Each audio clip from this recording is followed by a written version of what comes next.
Hello everyone, I hope this finds you safe and well. Here in Scotland, it's incredibly sunny and has been so for the last week. We live near a park, so when we go for our daily dog walk in Bellahouston Park, there's a lot of sun and it makes you feel happy that spring is coming. In the background, you're hearing Arthur Rubinstein, one of my favorite pianists. I know he's one of many people's favorite pianists. He had this beautiful way of expressing a melodic line, and I think nowhere better can you hear this than in Chopin's Nocturnes, which is what's on in the background.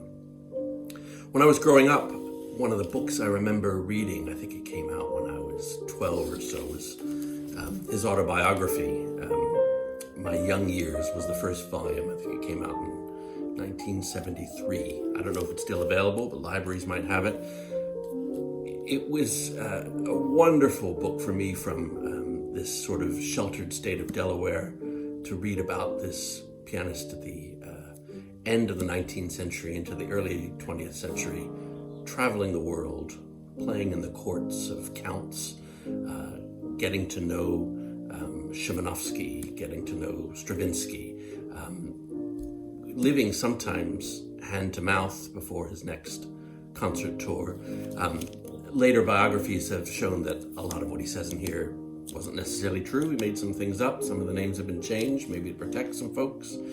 But it is an amazing depiction of a kind of life that doesn't exist so much anymore.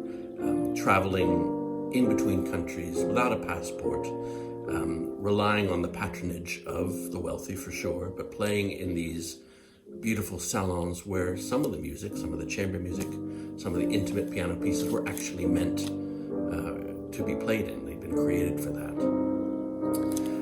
It's a book, if you can find it, I'm probably going to read it again during this quiet lockdown period. But there's one bit, he was going through a really tough time and he wasn't sure where his next money was going to come from. He wasn't getting many recitals. His daily diet, he barely had breakfast. He just got a dry roll from an automat costing 10 pfennigs. And the same thing he had again at dinner. And he felt listless and, really dangerously so. He made an attempt on his life that fortunately for the world didn't work.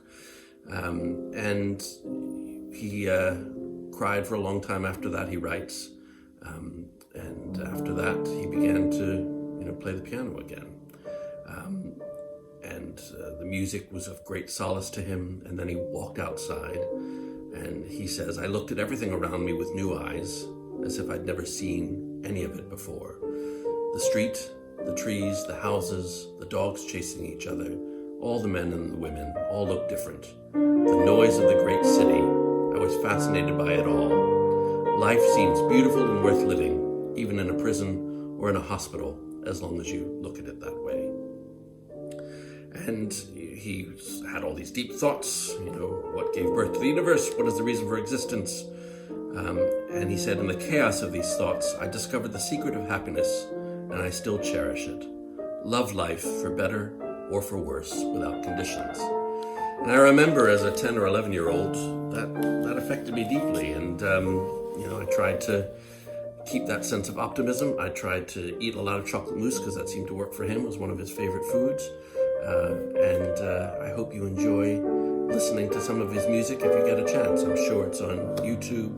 It's readily available. And try some of the Nocturnes. Take care.